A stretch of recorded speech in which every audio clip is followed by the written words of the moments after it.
Hi there, it's Lee here for iMindBlocks. Welcome back to another video. So in this one, I'm actually going to be responding to a viewer email.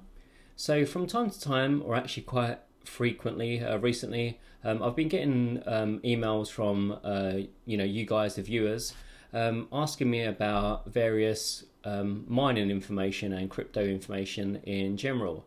And I don't mind helping people out as and when I can. The only issue is that I don't really have that much time, so it's easier for me if you just leave a comment on one of the videos and I can just respond quickly as a when. And the benefit of that is that everyone can see that sort of comment. It's on a public kind of forum, and anyone else that has that same problem, they can also sort of read through and benefit from that sort of information. So if you have any specific things that you want to keep private, or offers, or things like that, then you guys, you're more than welcome to sort of email me. But if it's just sort of general questions about mining, then please try and keep those on the videos. And like I say, that's just the best place for them, because it's not only me that can provide you with answers. Plenty of the other viewers have quite a fair amount of mining experience, so those guys can help you as well, as rather than direct backwards and forwards conversation with me.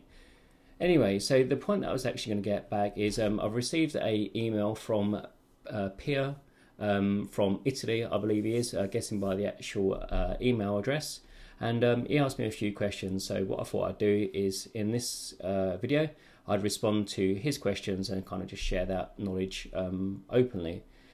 Okay, so Pierre asked, liked your videos, can I help him because he's really confused. So he watched the El Cheapo mining video with the 2 GPUs, but he's still confused a little bit. So he asked a question: how much does the version, the 2 gigabyte, 4 gigabyte, 5 gigabyte, and the DDR type make a difference on your final mega hash? So there's kind of 2 questions in one there. So with regards to how much memory you want on your actual graphics card, it's different for different coins. It depends exactly what you're mining. So for a broad range of coins in general, and the associated algorithms, if you've got a memory card, a graphics card with a 1 gig of memory, that will be almost fine for practically 95% of all the different coins and algorithms. With Ethereum, it's a little bit different, and at the moment you basically need a graphics card with 2 gigs of memory to mine Ethereum. That's because Ethereum is a memory intensive algorithm, and it has something called a DAG file, and that DAG file is actually loaded into your graphics card as memory before any of the proof of work can basically take place. So that DAG file at the moment, I think, is around about 1.7 gigabytes roughly. So you need a 2 gig card basically to accommodate that DAG file. Going forwards in the future, what I've actually been recommending for the last couple of months, or actually since I started mining Ethereum, was to go for cards of that had a memory size of at least 3 gigs or higher. So 3 and 4 gig memory cards, graphics cards, will be the most common for most people.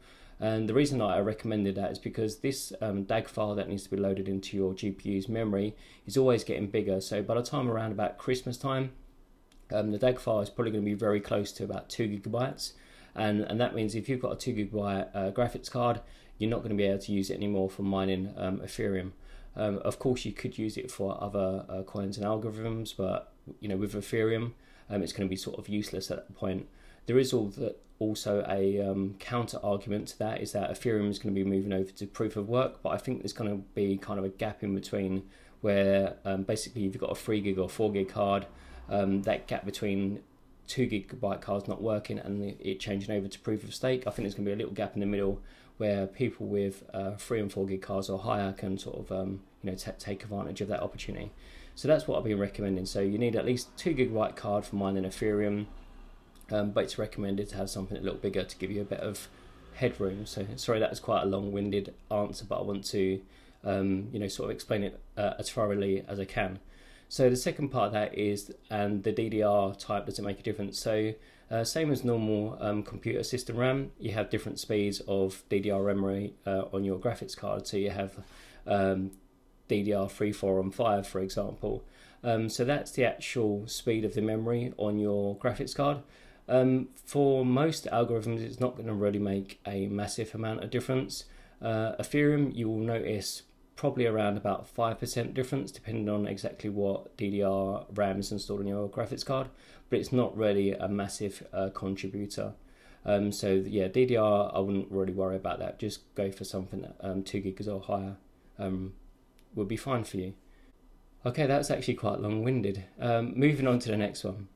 Okay, so question number 2 is, I'm not sure if I understood right, that the CPU doesn't make a lot of difference, just need a decent one around about £30. Yeah, if you're building a mining rig, GPU mining rig, so you're basically going to be doing all your work with your actual graphics cards, then no, you don't need a super expensive processor, CPU. You can get away with just these budget ones. So for example, with the 4 R7 rig that I just built recently, that's actually got basically a cheap budget 2-core Celeron processor in there, which is a G1840. There are some other variations available as well, but that was a £35 processor. I think you'll have a hard time finding anything cheaper than that. That is new. But yeah, that works absolutely fine. The actual CPU load, even on that rig with the 4 graphics card, is probably about 30%, something like that. So yeah, you can go for a budget CPU. That's not a problem at all. So next question is question number 3. It says, Pierre says, if my station is mining at 30 mega hashes today, I assume I'll earn around about $65 a month.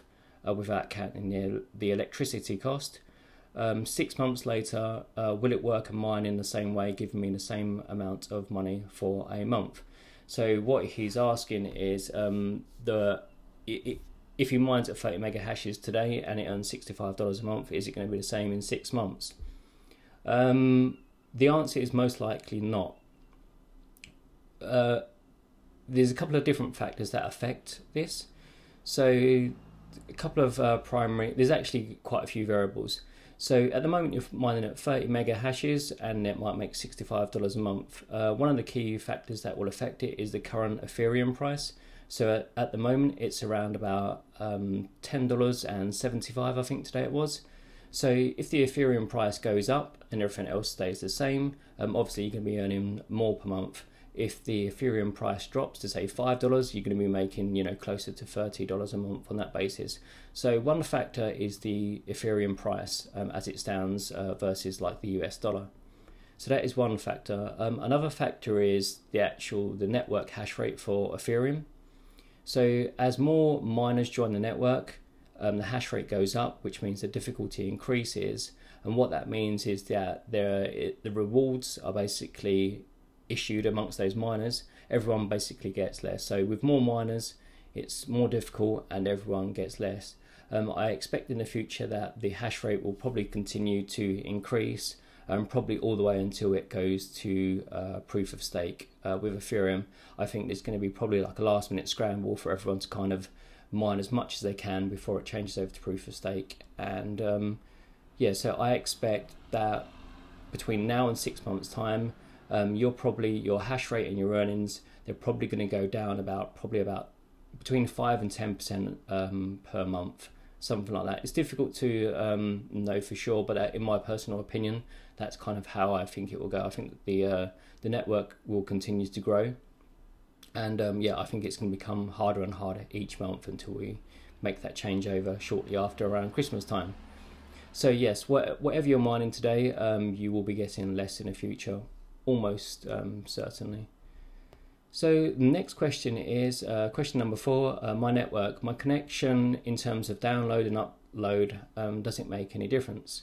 That's actually a really simple question, and no, it doesn't make any difference. So long as you've got like a reliable connection, so you just want a connection, it doesn't really have to be the fastest in the world, but you just want something reliable. So you don't want anything that's sort of dropping out or connecting or has like really long ping or latency, anything like that. But if you've just got a solid connection, like I say, it doesn't have to be the fastest in the world, but if just a reliable connection, you'll be fine. And it doesn't use very much bandwidth at all, literally just a few megs, so you don't even really need broadband, just a really basic connection will do for your regular kind of mining there. So that answers all of Pia's questions. If you guys have got any sort of questions or anything you'd like to add to this sort of video or ask me in general, then yeah, leave those in the comments area below, and you know, either I'll reply back to you directly in the comments, or I might do a follow-up video to this one if you like the content style.